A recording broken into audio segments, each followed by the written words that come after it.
Baik, tadi kita bahas mengenai sel-sel imun yang non-spesifik. Sekarang kita akan membahas sel-sel imun yang spesifik.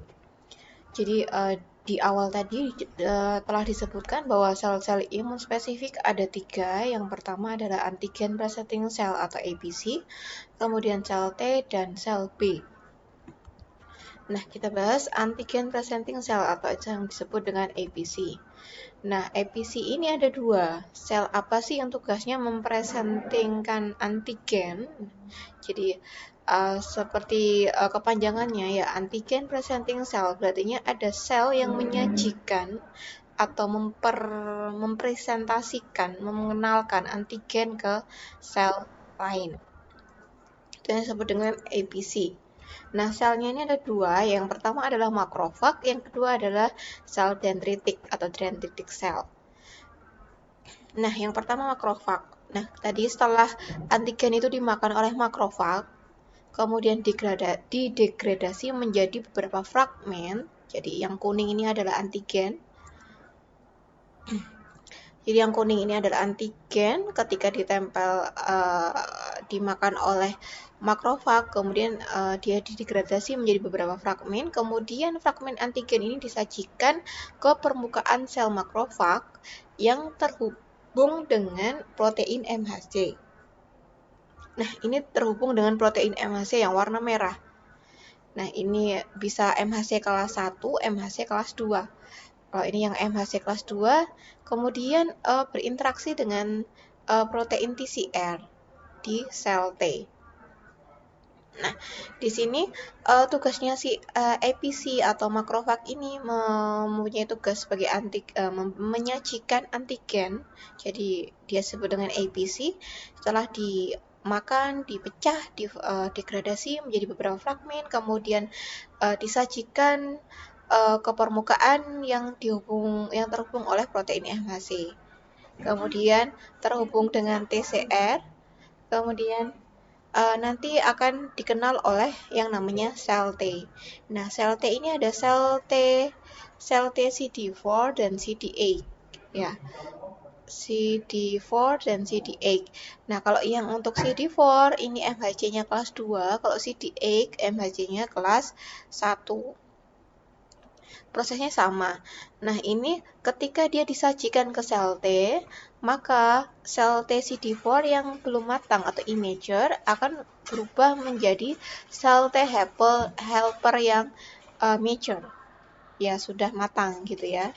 Nah, kemudian kalau yang tadi APC mengenalkan antigen yang terhubung oleh MHC kelas 1, kemudian nanti disajikan ke sel T, sel T yang CD8, kemudian yang belum matang atau immature nanti akan berubah menjadi sel T yang matang. Jadi sel T CD4 ini akan menjadi sel T helper, kalau CD8 ini akan menjadi sel T sitotoksik. Nanti mengenai sel T kita akan bahas di slide berikutnya. Kemudian antigen mikroba baik yang intraseluler maupun ekstraseluler dipecah oleh APC menjadi peptida kecil-kecil yang imunogenik sebelum dipresentasikan atau disajikan dan dikenal oleh sel T. Jadi reseptor sel T ini hanya mengenal dan mengikat fragmen yang terhubung dengan MHC. Jadi kalau di sini tidak ada MHC, maka si sel T-nya tadi tidak bisa mengenali. Jadi harus ada APC, ada sel yang mempresentasikan, kemudian ada antigen yang dipresentasikan, kemudian ada yang konektornya yaitu yang menghubungkan yaitu yang namanya MHC. Nah, di sini ada MHC1, MHC2. MHC1 ini untuk mikroba intraseluler, sedangkan MHC2 untuk mikroba ekstraseluler. Jadi, apa itu mikroba ekstraseluler dan mikroba intraseluler? Kalau yang intraseluler dia hidupnya di dalam sel. Kalau ekstraseluler dia hidupnya di luar sel. Contohnya yang intraseluler adalah bakteri TB, Mycobacterium tuberculosis. Jadi dia hidupnya di dalam sel di dekat makrofag. Nah, ini beda-beda penghubungnya. Kalau mikroba ekstraseluler itu MHC2, kalau mikroba intraseluler itu adalah MHC1. Nah, nanti ketika antigen nanti akan membentuk fragmennya tadi, membentuk kompleks dengan MHC, maka dia akan bergerak di permukaan sel APC-nya tadi, atau yang disebut dengan makrofag. Kemudian disajikan oleh ke sel T yang immature tadi, yang belum matang. Jadi kalau ini khusus ya, kalau CD4 ini mengikat antigen yang dipresentasikan oleh tadi APC yang berikatan dengan MHC kelas 2. Kalau CD8 dia pakai MHC kelas 1. Yang kedua, APC yang kedua adalah dendritic cell. Kenapa dinamakan dengan sel dendritic? Karena ini mirip dengan serabut syaraf dendrit. Jadi di sini bentuknya seperti sel saraf dendrit, ya makanya disebut dengan sel dendritic. Nah, ini tugasnya juga sama, yaitu mempresentasikan atau menyajikan antigen ke sel T. Nah, ada 4 tipe sel dendritik yang diketahui. Yang pertama adalah sel Langerhans, kemudian sel interstisial dendritik, kemudian sel myeloid, kemudian sel dendritik limfoid. Nah, ini adanya di kulit dan di mukosa. Kemudian bermigrasi ke kelenjar getah bening lokal untuk presentasi antigen ke sel T pembantu. Nah, jadi tugasnya dendritik sama makrofag ini untuk mempresentasikan atau menyajikan ke sel T. Ini loh, sel T ada yang namanya antigen. Tolong di kalau sel T helper berarti kalau sel T sitotoksik berarti kan dibunuh, berarti antigennya tadi. Begitu. Kata kunci atau key point dari sel dendritik ini penting untuk presentasi antigen ke sel T selama respon imun primer. Nah, sel dendritik ini adalah sel yang berasal dari sumsum tulang yang mengekspresikan protein MHC kelas 2 dan menghadirkan antigen ini ke sel T CD4. Nah, sel dendritik memiliki sedikit atau bahkan tidak ada aktivitas fagosit. Beda dengan makrofag. Makrofag itu punya sifat mempresentasikan atau sebagai APC, tapi dia punya sifat fagositik. Kalau dendritik dia punya sifat APC ya, sebagai APC ya, antigen presenting cell, namun dia tidak ada aktivitas fagositik. Nah, sel dendritik juga berfungsi sebagai APC profesional meskipun makrofag dan sel B ini sebagai APC utama. Oke, kita bahas mengenai sel T tadi ya. Jadi ini adalah sel non-spesifik lainnya selain APC. 20% dari semua leukosit manusia terdiri atas sel T dan sel B. Ini kunci dari regulasi dari sistem imun. Nah, sel-sel tersebut dapat mengenal benda asing dan dapat membedakannya dari jaringan sendiri. Nah, ini dia bisa membedakan, oh ini antigen asing atau ini antigen dari jaringannya sendiri. Nah, sel hanya memberi reaksi pada sel asing tapi tidak terhadap sel jaringan sendiri. Hal itu dikarenakan adanya reseptor di permukaan sel yang disebut dengan TCR. Nah, TCR ini terdiri dari heterodimer yang mengikat tadi antigen yang terikat oleh MHC dan kompleks polipeptidasi D3 yang diperlukan untuk mencetuskan aktivasi sel T selanjutnya. Kemudian pada permukaan sel T dan sel B ditemukan berbagai reseptor, salah satunya Fc. Ini reseptor untuk antibodi dan antigen. Satu sel hanya membentuk reseptor untuk satu jenis antigen saja. Hanya dapat mengenal satu jenis antigen saja, makanya disebut dengan sel imun yang spesifik.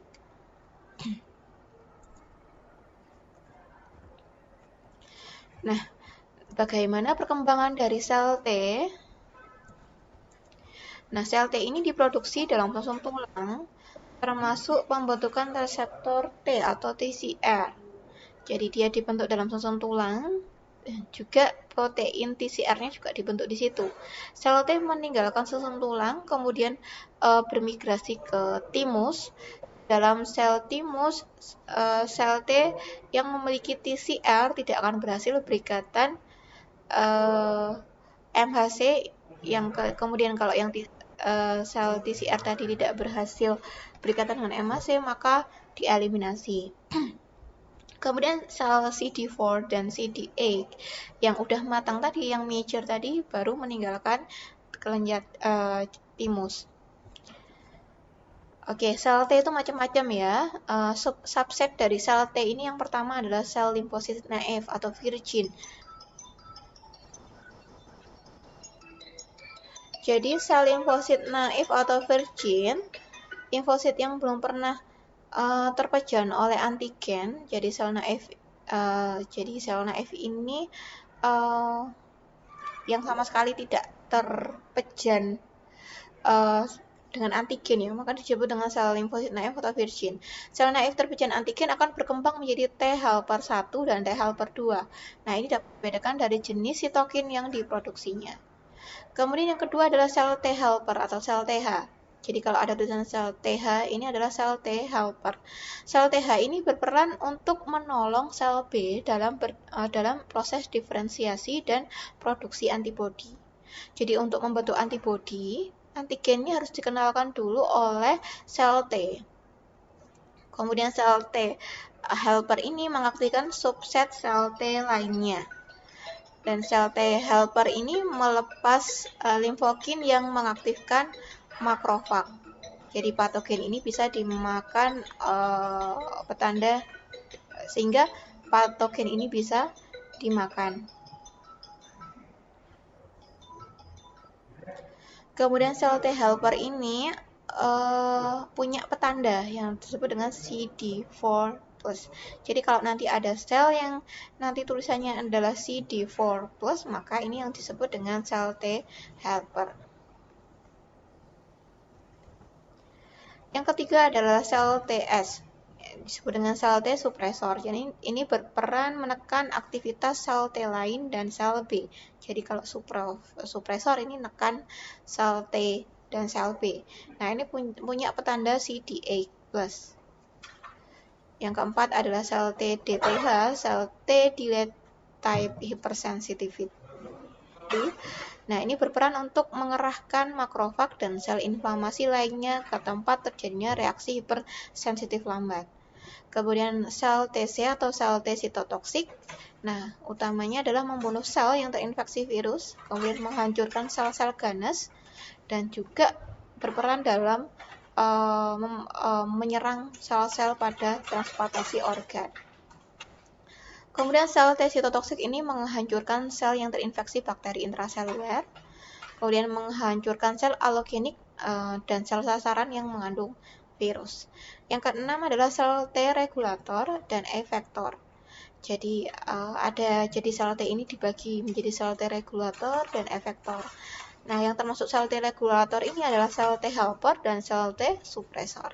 Kalau sel T efektor ini adalah sel T delete type hypersensitivity dan sel T sitotoksik. Nah, bagaimana dengan reseptornya sel T? Jadi T cell receptor atau disebut dengan TCR ini terdiri dari dua polipeptida alfa dan beta. Nah, setiap sel T memiliki TCR yang unik di permukaannya sehingga menyiratkan bahwa ratusan juta sel T yang berbeda akan terjadi pada setiap orang. Jadi karena TCR ini spesifik untuk antigen tertentu, maka setiap sel T itu punya TCR yang spesifik. Kemudian sel T yang teraktivasi serta sel B yang teraktivasi menghasilkan sejumlah sel yang spesifik untuk antigen tersebut. Oke, baik, kita akan kenalan dengan sel yang namanya sel T helper atau CD4+. Jadi pertandanya adalah CD4+. Jadi komposisinya ini adalah sekitar 65% dari sel T perifer dan ditemukan terutama di medula timus, amandel, dan darah. Nah, petanda CD4 di permukaan sel T mengenal bagian pengikatan molekul pada MHC kelas 2. Nah, tugasnya si T helper ini adalah yang pertama membantu sel aktivasi sel B. Jadi dia mengaktifasi sel B untuk memproduksi antibodi. Kemudian membantu sel T CD8 menjadi sel T sitotoksik yang diaktifkan oleh sel T helper 1. Kemudian membantu makrofag untuk memediasi hipersensitivitas tipe delayed. Ini adalah tugasnya T helper 1. Kemudian sel T helper 2 membantu dalam produksi interleukin yang mendorong produksi antibodi terutama imunoglobulin E yang ini berperanan besar terhadap reaksi alergi.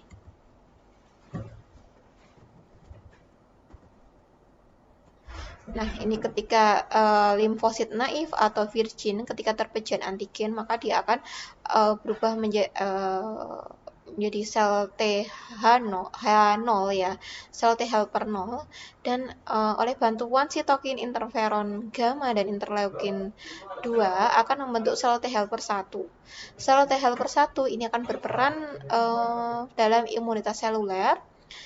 Sedangkan ketika sel T0 ini dengan bantuan interleukin 4, 5, 10, dan 13 akan membentuk sel T helper 2 yang akan berperan menjadi imunitas humoral. Baik, kita akan bahas masing-masing ya, sel T helper 1. Sel T helper 1 ini tugasnya mengaktifkan sel T sitotoksik dengan memproduksi interleukin 2. Kemudian membantu dalam perkembangan respon hipersensitivitas dengan memproduksi interleukin 2 dan interferon gamma. Oke, apa itu interferon? Interleukin ini adalah sitokin, nanti akan dibahas di pertemuan selanjutnya. Kemudian T helper 2, sel T helper 2 membantu sel B dengan memproduksi interleukin 4 dan interleukin 5. Jadi ini perbedaan dari T helper 1 dan T helper 2. Jadi T helper 1 ini memediasi imunitas hipersensitivitas yang tertunda. Kemudian T helper 2 ini meningkatkan produksi antibodi. Ini letaknya di sini. Kemudian T helper 1 tugasnya mengaktifasi sel T sitotoksik. Kemudian sel T helper 1 distimulasi oleh interleukin 12, kalau sel helper 2 distimulasi oleh interleukin 4. Kemudian sel T helper 1 akan memproduksi interleukin 2 dan interferon gamma. Kemudian kalau sel T helper 2 dia akan memproduksi interleukin 4, 5, 6, dan 10. Oke, sel T selanjutnya adalah sel T sitotoksik atau disebut dengan CD8. Nah, ini ditemukan terutama di sumsum tulang manusia dan jaringan limfoid usus. Glikoprotein CD8 ini yang terdapat pada permukaan sel T ini mengenali bagian pengikatan MHC kelas 1 tadi. Fungsi utamanya adalah membunuh sel. Dari namanya sudah jelas, sitotoksik. Dia membunuh sel.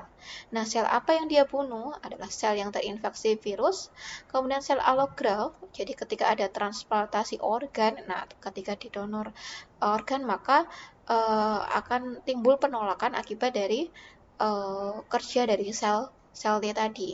Kemudian sel selanjutnya yang sel T bunuh adalah sel kanker atau sel tumor. Nah, kemudian sel T tadi kan membunuh sel. Nah, prosesnya bagaimana? Prosesnya adalah proses apoptosis yang dimediasi dengan 2 jalur. Yang pertama adalah pelepasan protein yang dikenal sebagai perforin. Jadi dia mengeluarkan perforin masuk ke dalam sel, kemudian membuat saluran pada membran sel, kemudian akhirnya ada difusi enzim granzim yang masuk ke dalam sitoplasma dan kemudian dia akan menginduksi pembunuhan dari sel tersebut atau apoptosis sel. Yang kedua adalah sinyal yang dikirimkan oleh sel sitotoksis ke target, yang dimana membutuhkan dari kontak sel ke sel. Jadi ini bedanya sel T helper dan sel T sitotoksik. Jadi ini ada petandanya, kalau T helper itu CD4, kalau sel T sitotoksik ini CD8. Kalau tugasnya sel T helper yang membantu meningkatkan respon imun. Kalau sel T sitotoksik dia dominan membunuh sel. Kemudian sel T helper dia dapat mengenal antigen dengan perantara oleh MHC kelas 2. Kalau sitotoksik T dia dapat mengenal antigen dengan perantara MHC kelas 1. Kemudian sel T helper ini dapat membantu makrofag yang dimana teraktivasi kemudian dapat membunuh mikroorganisme intraseluler dengan mensekresikan sitokin. Kalau sel T sitotoksik dia dapat menghancurkan sel-sel virus sel-sel yang terinfeksi virus dan sel-sel tumor secara langsung. Oke, jadi sel T yang berfungsi efektor tadi sel T sitotoksik dan sel T delayed hypersensitivity. Jadi sel T sitotoksik ini mekanismenya ada 3 dengan melalui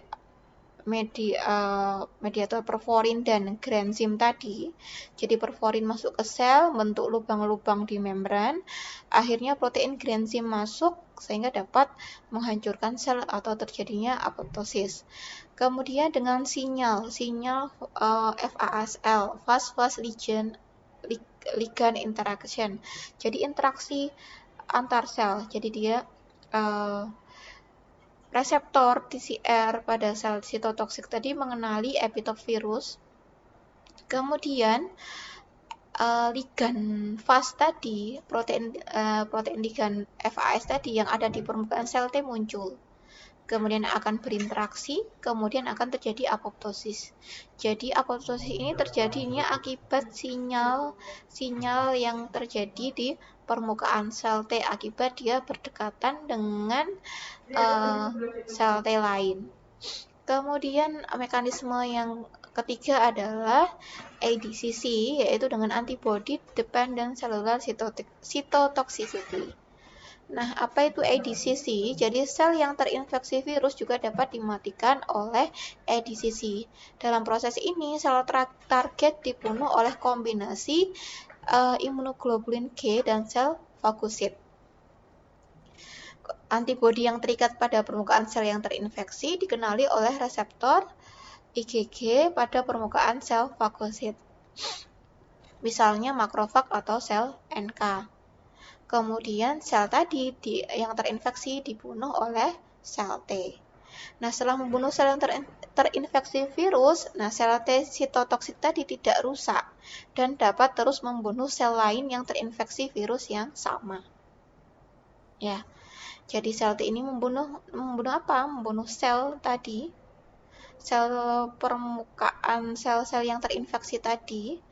Jadi antibodi terikat pada permukaan sel yang terinfeksi, kemudian dikenal oleh imunoglobulin pada permukaan sel, misalnya sel makrofag. Nah, kemudian sel T tadi, sel yang tadi yang terinfeksi tadi bisa dibunuh oleh sel T. Nah, sel T sitotoksik tidak mempunyai efek apapun terhadap virus yang bebas. Efeknya pada apa? Efeknya pada virus yang menginfeksi pada sel. Jadi kalau virus yang bergerak bebas di luar itu tidak bisa dibunuh dia. Yang bisa dibunuh adalah virus ketika telah menginfeksi oleh sel, karena tugasnya sel T ini adalah membunuh sel. Oke. Sel T efektor lainnya adalah sel TDH atau yang disebut dengan delayed hypersensitivitas. Nah, sel TDH ini punya penanda CD4. Ini berarti ada CD4 ini adalah T helper 1. T helper 1 ini akan memproduksi interleukin 12 dan interferon gamma yang dapat mengaktifasi makrofag. Nah, makrofag ini memediasi hipersensitivitas tertunda atau delayed hypersensitivitas, reaksi hipersensitivitas yang dapat menyerang antigen atau beberapa patogen intraseluler lainnya, misalnya pada bakteri TB atau Mycobacterium tuberculosis. Nah, mengenai sel T regulator, jadi kalau tadi sel T efektor, ini adalah sel T regulator. Sel T regulator. Nah, sel T regulator ini fungsinya adalah meregulasi produksi antibodi dan mensupresi respon imun. Jadi yang pertama adalah regulasi produksi dari antibodi. Ini tugas di sini ada produksi antibodi itu ada dua ya, yang cell T dependent dan non cell T dependent. Kalau cell T dependent ini membutuhkan peranan dari sel T helper dalam memproduksi antibodi. Misalnya untuk produksi IgG, IgG, M, A, E, dan D. Nah, ini juga akan memproduksi sel B memory. Sedangkan sel sel T non dependent ini hanya memproduksi IgM saja, antibodi IgM saja, dan tidak memproduksi sel-sel memori. Ini bedanya. Kalau tidak non T cell dependent atau tidak tergantung dengan sel T, yang diproduksi adalah antibodi IgM dan tidak memproduksi sel-sel memori. Kalau yang tadi sel T dependent, dia akan membantu produksi antibodi G, M, A, E, dan D dan memproduksi sel B memori. Kemudian yang kedua adalah fungsinya adalah mensupresi, menekan respon imun. Jadi ini untuk meregulasi ya.